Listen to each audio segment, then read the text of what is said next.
ನಮಸ್ಕಾರ ಸ್ನೇಹಿತರೆ. ಕರ್ನಾಟಕದಲ್ಲಿ 3 ಕ್ಷೇತ್ರಗಳಿಗೆ ಬೈ ಎಲೆಕ್ಷನ್ ಆಗಿದೆ 13ನೇ ತಾರೀಕು.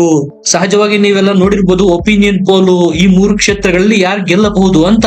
ಆದ್ರೆ ಈಗ ಮತಗಟ್ಟೆ ಸಮೀಕ್ಷೆ ಅಂದ್ರೆ ಎಕ್ಸಿಟ್ ಪೋಲ್ ಗಳ ಸರದಿ, ಚುನಾವಣೆಯ ನಂತರ 3 ಕ್ಷೇತ್ರಗಳಲ್ಲಿ ಯಾವ ಅಭ್ಯರ್ಥಿ ಗೆಲ್ಲಬಹುದು ಇದು ಈಗ ಬಯಲಾಗಿದೆ. ಸ್ನೇಹಿತರೆ, ಒಪಿನಿಯನ್ ಪೋಲ್ ಗೆ ಕಂಪೇರ್ ಮಾಡ್ಕೊಂಡ್ರೆ ಎಕ್ಸಿಟ್ ಪೋಲ್ಗಳು ಚುನಾವಣೋತ್ತರ ಸಮೀಕ್ಷೆಗಳಿರುತ್ತಲ್ಲ ಅದು ವಾಸ್ತವತೆಗೆ ಜಾಸ್ತಿ ಹತ್ತಿರವಾಗಿರುತ್ತೆ.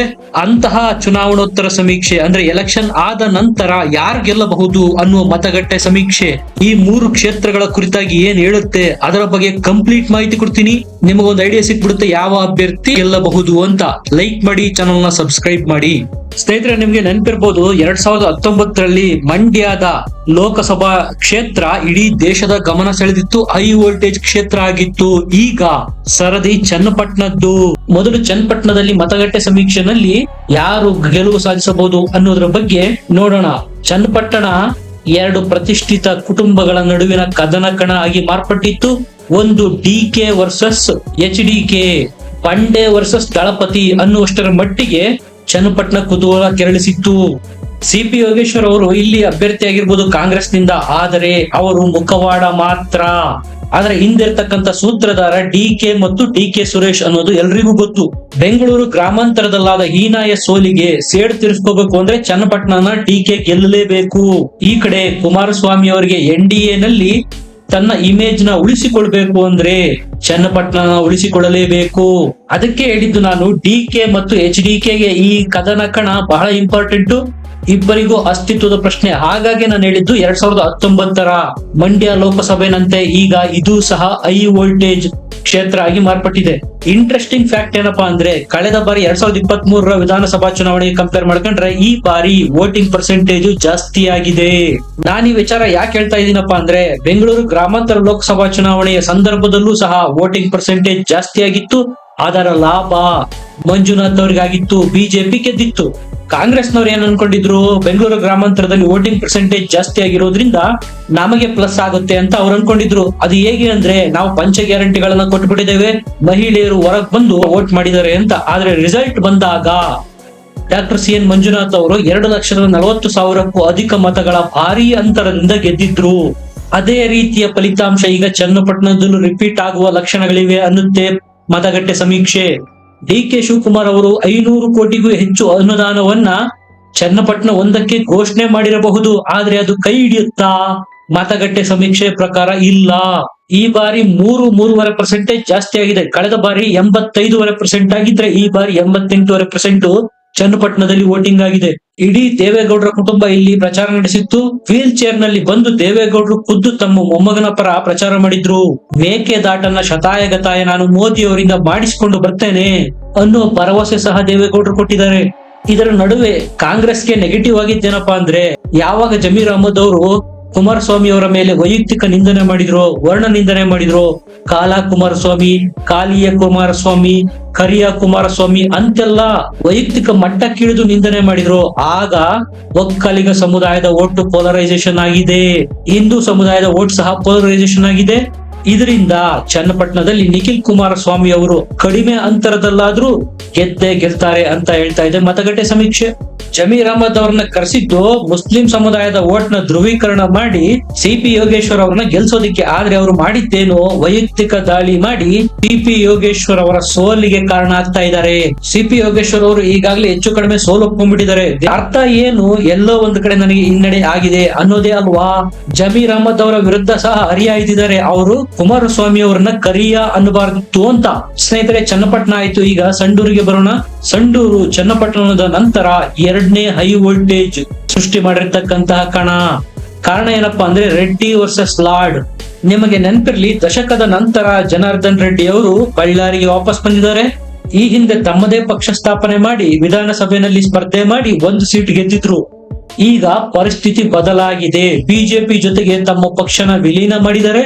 ಸಂಡೂರು ಕ್ಷೇತ್ರದಲ್ಲಿ ಬಿಜೆಪಿ ಅಭ್ಯರ್ಥಿಗೆ ರೆಡ್ಡಿ ದೊಡ್ಡ ಬಲ. ಸಂಡೂರಲ್ಲಿ ಹಣದ ದೊಡ್ಡ ಹೊಳೆನೇ ಹರಿದಿದೆ ಅಂತ ಹೇಳಲಾಗ್ತಾ ಇದೆ. ಈ ಬಾರಿ ಈ ಕ್ಷೇತ್ರದಲ್ಲಿ ಮತದಾನ ಕಡಿಮೆ ಆಗಿದೆ. ಕಳೆದ ಬಾರಿ 79% ಅಷ್ಟು ವೋಟಿಂಗ್ ಆಗಿದ್ರೆ ಈ ಬಾರಿ ಸುಮಾರು 76% ಅಷ್ಟು ವೋಟಿಂಗ್ ಆಗಿದೆ.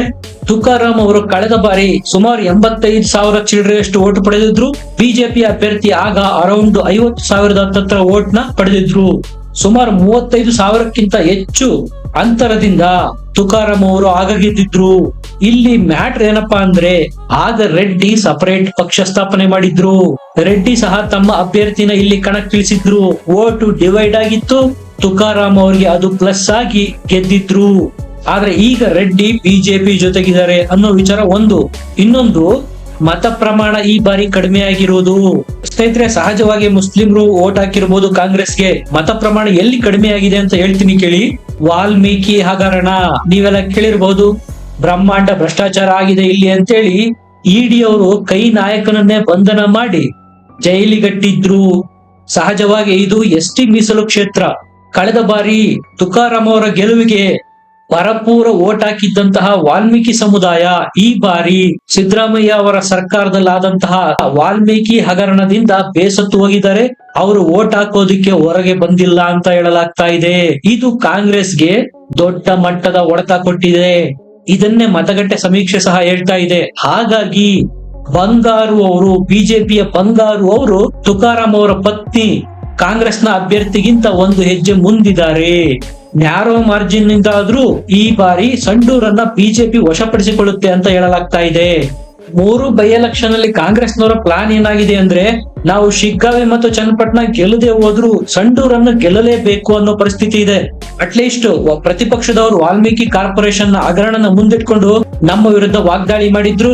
ನೋಡಿ, ಸಂಡೂರಿನ ಜನ ನಮ್ಮನ್ನ ಗೆಲ್ಸಿದ್ದಾರೆ ಅಂತ ಸಿದ್ದರಾಮಯ್ಯನವರು ತೋರಿಸಿಕೊಳ್ಳೋಕೆ ಅವಕಾಶ ಇತ್ತು. ಆದರೆ ವಾಲ್ಮೀಕಿ ಸಮುದಾಯ ಈ ಬಾರಿ ಸೇಡು ತೀರಿಸಿಕೊಳ್ಳೋದಕ್ಕೆ ಮುಂದಾಗಿದೆ. ಬಿಜೆಪಿ ಕಡೆಗೆ ವಾಲಿದೆ. ನೀವೇ ನೋಡಿ, 100 ಕೋಟಿ ರೂಪಾಯಿ ತಮ್ಮ ಮಕ್ಕಳ ಶ್ರೇಯೋಭಿವೃದ್ಧಿಗೆ ಮೀಸಲಾಗಿದ್ದ ಹಣನ ಸರ್ಕಾರ ದುರುಪಯೋಗ ಮಾಡ್ಕೋತು, ಭ್ರಷ್ಟಾಚಾರ ನಡೆಸ್ತು ಅಂದ್ರೆ ಯಾರು ತಾನೇ ಸಹಿಸಲು ಸಾಧ್ಯ? ಹಾಗಾಗಿ ಈಗ ಸಿದ್ದರಾಮಯ್ಯನವರಿಗೆ ಇಲ್ಲಿ ದೊಡ್ಡ ಹೊಡೆತ ಅಂತ ಹೇಳಲಾಗ್ತಾ ಇದೆ. ಇನ್ನು ಶಿಗ್ಗಾವಿಗೆ ಬಂದ್ರೆ ಇಲ್ಲಿ ಪಿಕ್ಚರ್ ಕ್ಲಿಯರ್ ಇದೆ. ಹಠ ಹಿಡಿದು ಜಮೀರ್ ಅಹಮದ್ ಖಾನ್ ಅವರು ಪಠಾಣ್ ಅವರಿಗೆ ಮತ್ತೊಮ್ಮೆ ಇಲ್ಲಿ ಟಿಕೆಟ್ ಕೊಡಿಸಿದ್ರು. ಯಾಕಂದ್ರೆ ಸುಮಾರು 55,000ಕ್ಕೂ ಹೆಚ್ಚು ವೋಟ್ಗಳು ಮುಸ್ಲಿಂ ವೋಟ್ಗಳು ಈ ಶಿಗ್ಗಾವಿನಲ್ಲಿವೆ. ಕಳೆದ ಬಾರಿ ಸಹ ಸುಮಾರು 80% ವೋಟಿಂಗ್ ಆಗಿತ್ತು. ಈ ಬಾರಿನೂ ಸಹ ಅಷ್ಟೇ ವೋಟಿಂಗ್ ಆಗಿದೆ. ಸ್ವಲ್ಪ ಅಂದ್ರೆ 0.2 ಜಾಸ್ತಿ ಆಗಿದೆ ಅಷ್ಟೇ. ಸಚಿವ ಸತೀಶ್ ಜಾರಕಿಹೊಳಿ ಅವರ ನೇತೃತ್ವದಲ್ಲಿ ಅಹಿಂದ ವೋಟ್ಗಳನ್ನ ಧ್ರುವೀಕರಣ ಮಾಡಿ ಪ್ಲಸ್ ಮುಸ್ಲಿಂ ವೋಟ್ಗಳಿಂದ ಶಿಗ್ಗಾವಿನ ಗೆಲ್ಬೇಕು ಅಂತ ಪ್ಲಾನ್ ಮಾಡಲಾಗಿತ್ತು. ಆದ್ರೆ ಮತಗಟ್ಟೆ ಸಮೀಕ್ಷೆ ಹೇಳುವ ಪ್ರಕಾರ ಇಲ್ಲಿ ಗೆಲುವು ಮತ್ತೆ ಬಿಜೆಪಿ ಅಭ್ಯರ್ಥಿ ಭರತ್ ಬೊಮ್ಮಾಯಿ ಅವರದ್ದಾಗ್ತಾ ಇದೆ. ಮಹಿಳೆಯರು ಈ ಭಾಗದಲ್ಲಿ ಹೆಚ್ಚಿನ ಸಂಖ್ಯೆಯಲ್ಲಿ ವೋಟ್ ಮಾಡಿದರೆ ಅದು ಬಿಜೆಪಿಗೆ ಪ್ಲಸ್ ಆಗಿದೆ ಅಂತ ಹೇಳಿದೆ. ಸುಮಾರು 80-85,000 ಲಿಂಗಾಯತ ಮತಗಳಿದಾವೆ ಈ ಕ್ಷೇತ್ರದಲ್ಲಿ. ಅದಂತೂ ಸಾಲಿಡ್ ಆಗಿ ಬಿಜೆಪಿಗೆ ಬಿದ್ದೇ ಬೀಳುತ್ತೆ. ಇನ್ನು ಕುರುಬ ಸಮುದಾಯದ ಮತಗಳು ಮುಸ್ಲಿಂ ಅಭ್ಯರ್ಥಿನ ಇಲ್ಲಿ ಹಾಕಿರೋದ್ರಿಂದ ಏನೇ ಸಿದ್ದರಾಮಯ್ಯನವರು ಅಲ್ಲಿ ಪ್ರಚಾರ ಮಾಡಿದ್ರೂ ಸಹ ಎಲ್ಲ ಕುರುಬ ಸಮುದಾಯದ ಮತಗಳನ್ನ ಕಾಂಗ್ರೆಸ್ಗೆ ಸೆಳೆಯುವಲ್ಲಿ ವಿಫಲರಾಗಿದ್ದಾರೆ. ಅದರಲ್ಲಿ ಬಿಜೆಪಿಗೂ ಸಹ ಸ್ಪ್ರೆಡ್ ಆಗಿದೆ ಕುರುಬ ಸಮುದಾಯದ ಮತಗಳು. ಇಲ್ಲಿ ಎಸ್ಸಿ ಮತ್ತು ಎಸ್ಟಿ ಸಮುದಾಯ ಎರಡನ್ನೂ ಸೇರಿಸಿ ಸುಮಾರು ಒಂದು 40,000 ವೋಟ್ ಇದೆ. ಅದು ನಿರ್ಣಾಯಕ ಪಾತ್ರ ವಹಿಸುತ್ತೆ. ಕಳೆದ ಬಾರಿ ಸಹ ಈ ಸಮುದಾಯ ಬೊಮ್ಮಾಯಿ ಅವರ ಕೈ ಹಿಡಿದಿತ್ತು. ಈ ಬಾರಿ ಸಹ ಅದು ಬಿಜೆಪಿ ಕೈ ಹಿಡಿತಾ ಇದೆ ಅಂತಾನೆ ಹೇಳ್ತಾ ಇದೆ ಮತಗಟ್ಟೆ ಸಮೀಕ್ಷೆ. ಅಷ್ಟೇ ಅಲ್ಲದೆ ಶಿಗ್ಗಾವಿ ಕ್ಷೇತ್ರಕ್ಕೆ ಸಂಬಂಧಪಟ್ಟಂತೆ ಗ್ರಾಮೀಣ ಜನರ ಒಲವು ಮತ್ತು ಮಹಿಳೆಯರ ಒಲವು ಬಿಜೆಪಿ ಕಡೆಗೆ ಇದೆ ಅನ್ನೋದು ಮತಗಟ್ಟೆ ಸಮೀಕ್ಷೆಯಲ್ಲಿ ಕ್ಲಿಯರ್ ಆಗಿ ಗೊತ್ತಾಗಿದೆ. ಕಳೆದ ಬಾರಿ ಸುಮಾರು 35,000 ವೋಟ್ಗಳ ಅಂತರದಿಂದ ಬೊಮ್ಮಾಯಿ ಅವರು ಇಲ್ಲಿ ಗೆದ್ದಿದ್ರು. ಈ ಬಾರಿ ಸ್ವಲ್ಪ ಮಾರ್ಜಿನ್ ಕಡಿಮೆ ಆಗಬಹುದು, ಆದ್ರೆ ಗೆಲುವು ಬಿಜೆಪಿಯದ್ದೇ ಅಂತ ಹೇಳಿದೆ ಮತಗಟ್ಟೆ ಸಮೀಕ್ಷೆ. ಸ್ನೇಹಿತರೆ, ನಿಮ್ಗೆ ಏನನ್ಸುತ್ತೆ? ಯಾವ ಕ್ಷೇತ್ರದಲ್ಲಿ ಯಾವ ಅಭ್ಯರ್ಥಿ ಗೆಲ್ಲಬಹುದು? ಕಮೆಂಟ್ ಮಾಡಿ, ಲೈಕ್ ಮಾಡಿ, ಚಾನಲ್ ನ ಸಬ್ಸ್ಕ್ರೈಬ್ ಮಾಡಿ. ಮತ್ತೆ ಸಿಗೋಣ. ನಮಸ್ಕಾರ.